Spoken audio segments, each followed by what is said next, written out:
Hey, good morning everyone. Welcome to another lockdown devotion here from the Lighthouse. It's my privilege to bring the devotion to you this morning, and I want us to think about influence for a second.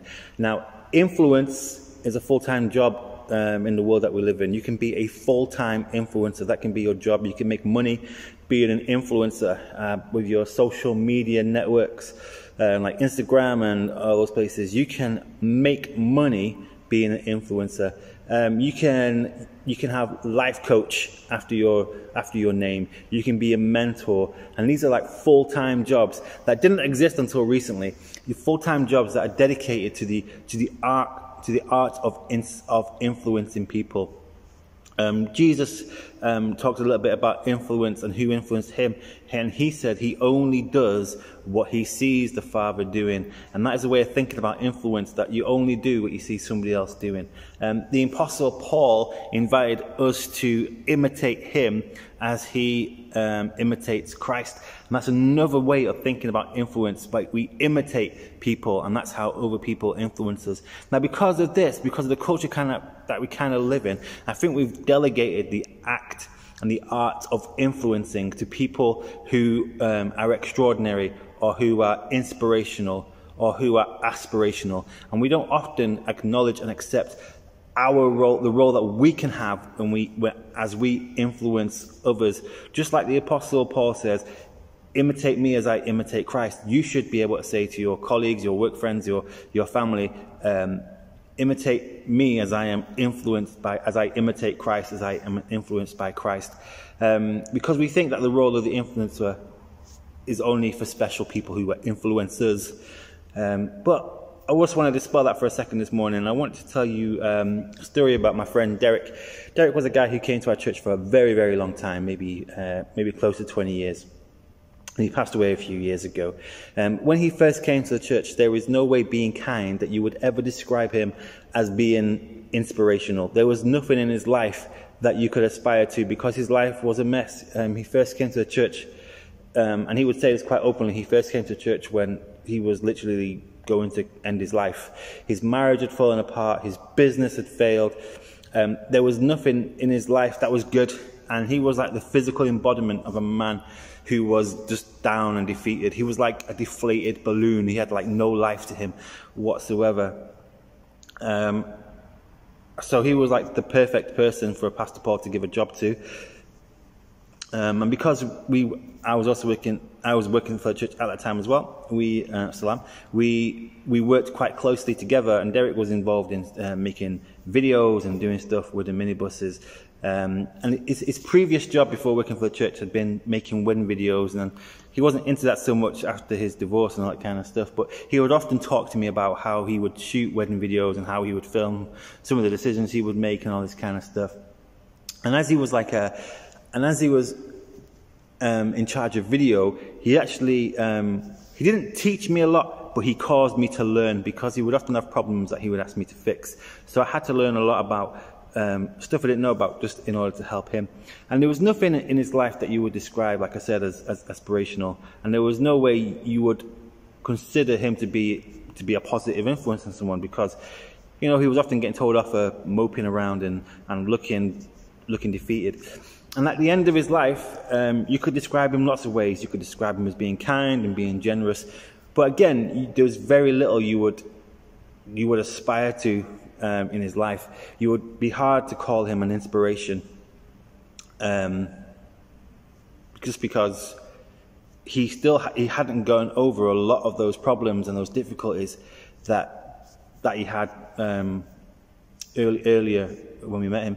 So he was a person that I would rarely think about as being an influence on my life. But he actually, when he passed away, he actually left me his car and his will.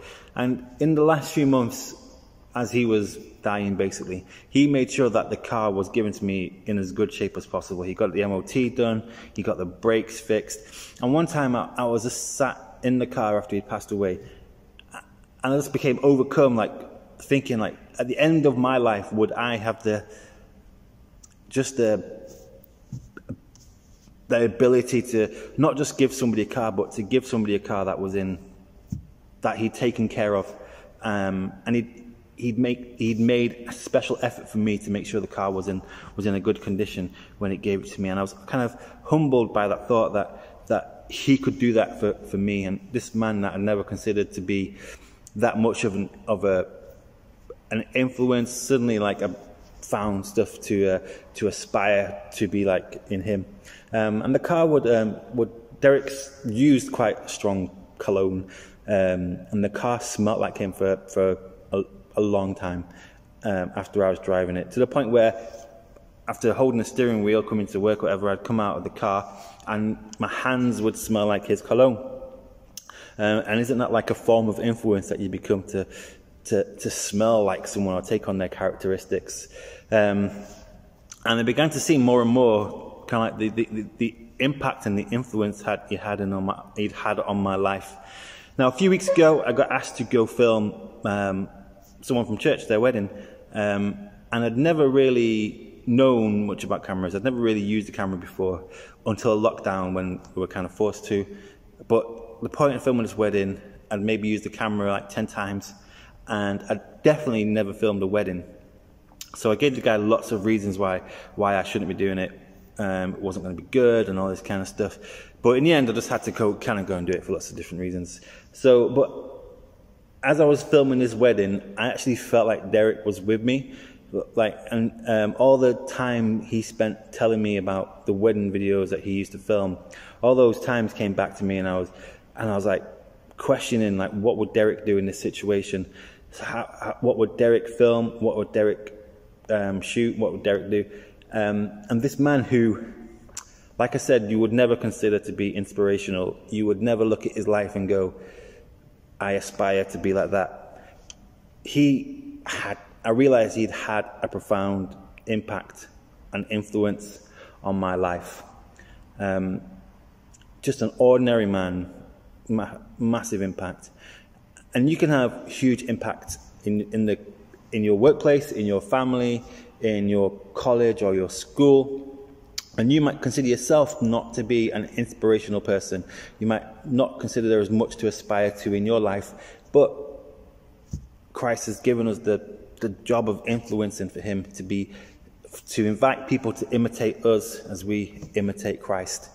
And that should be an exciting challenge for us. It's an exciting challenge for me to think about that for my own life, and I invite you to think about it this week as well as you go about your life. How can you influence for good, especially at this time now where there's lots of fear, there's lots of anger, there's lots of problems in the world that we need Jesus to influence, and we are the instruments of Jesus on this earth to influence people. So this is a proper long devotion. I apologize for that. Blame Derek, because he also likes to have a chat. That's another way he's influenced me. But I hope you can take this challenge seriously, and I would love for you to tell me some way this devotion has made sense to you, and how you've seen some change in your life as you've began to think about how you can influence others. So take care. See you soon.